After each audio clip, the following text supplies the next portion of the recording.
Welcome back guys, and gagala naman kami. And ngayon pupunta kami dito sa Ilog Kamalig sa Porac, Pampanga. Tara guys, Kenny!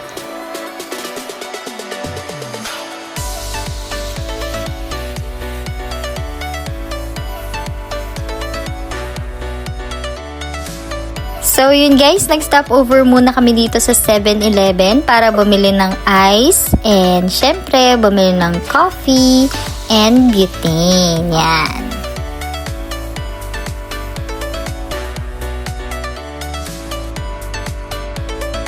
Yun guys, papunta na kami sa destination namin and syempre dahil meron pa kami makasama, nag-stop over muna kami dito sa malapit na gas station para maghintayan.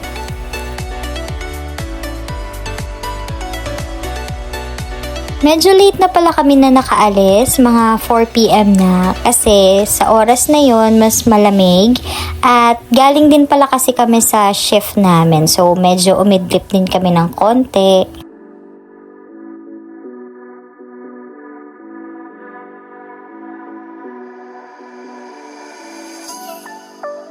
Medyo malapit na kami sa destination namin, pero guys, medyo masikip nga pala yung daan, pero sedan friendly naman, so carry.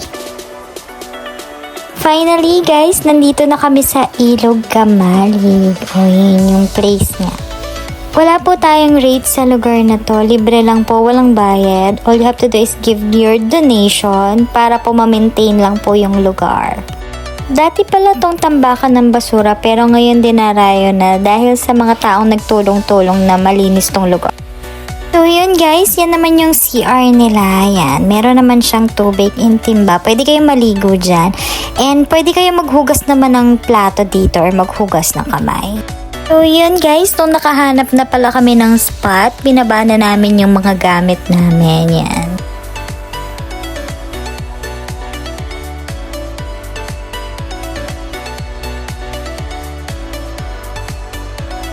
Siniset up na namin yung awning namin kasi nagmamadali na rin kami dahil medyo papadilim na din siya.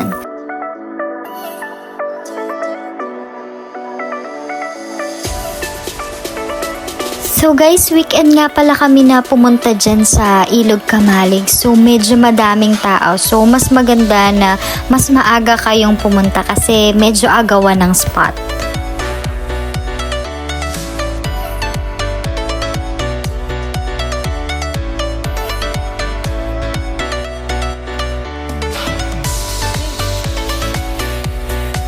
Abutan na nga kami ng dilim, so kumain muna kami and nag-rest ng konti.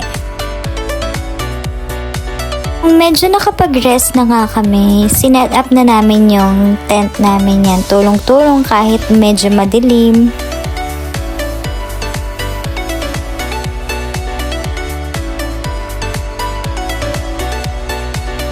Ano nga pala guys, don't forget na magdala kayo ng insect repellent kasi medyo malamok and good thing is malamig naman kapag gabi.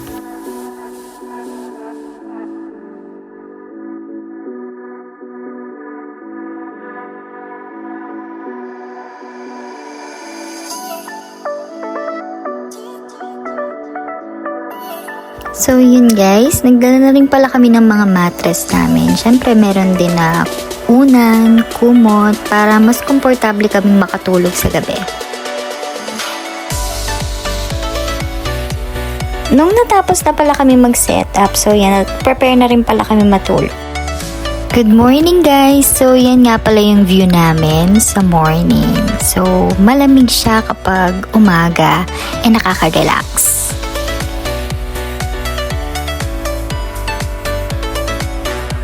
So yan guys, nag-prepare na rin pala kami ng breakfast. And by the way, bumili pala kami ng lomi dito kay Ate Malu. Yan.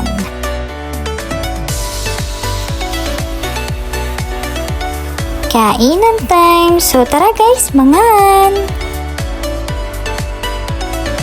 Nung medyo nakapagpahinga na kami, naglinis na kami ng mga kalat namin. So, nilinis na namin yung mga plato. And yan nga pala si nanay, siya yung isa sa caretaker dito. So, make sure lang guys na linisin natin yung mga basura natin.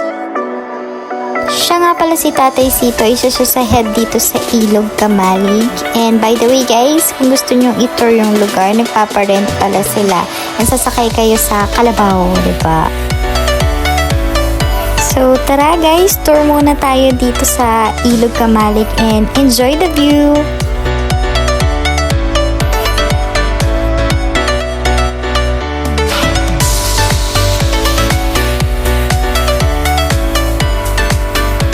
Guys, pwede rin pala kayong pumuesto dito sa ilog. Pwede kayong mag-picnic dyan.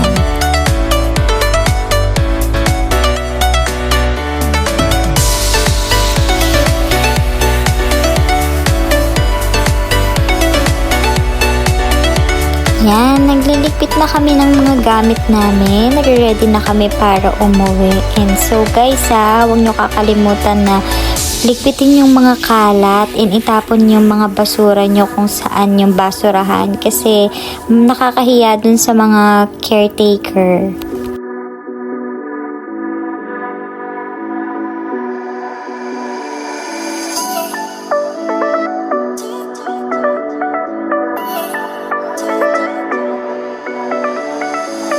So that's all for today guys and see you on our next vlog. Bye!